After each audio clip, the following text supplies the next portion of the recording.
Sai Shri Hindi centre सबको मेरा स्वागत प्रणाम।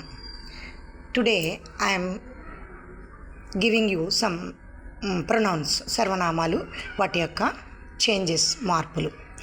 మై, ముझे, మేరా, నేను, నాకు, నా యొక్క ఈ మూడు అర్థాలతోనూ మనం వాక్యాలు మారుతూ ఉంటాయి।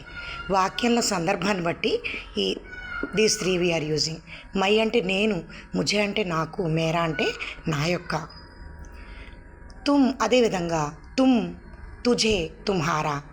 తుమ్ అంటే నీవు, తుझे నీకు, తుమ్హారా నీ యొక్క। హమ్ మేము, హమే మాకు, హమారా మా యొక్క।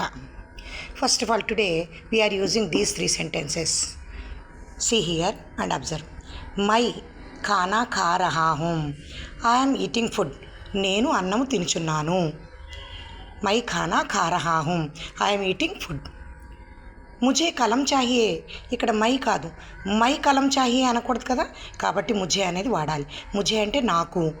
ఐ వాంట్ ఏ పెన్, నాకు ఒక పెన్ను కావలను, కలము కావలను। Like that you can make any other sentences also.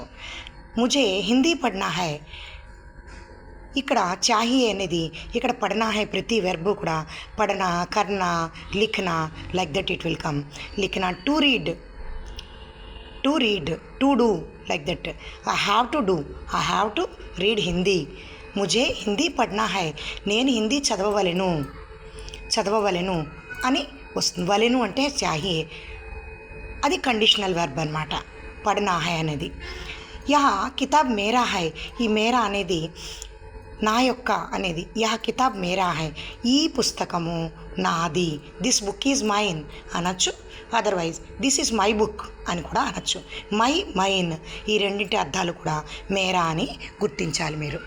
ఈ విధంగా తుమ్, తుझे, తుమ్హారా, హమ్, హమే, హమారాతో కూడా సెంటెన్సెస్ మనం తయారు చేయవచ్చు। That I will explain in the next class. ధన్యవాద్।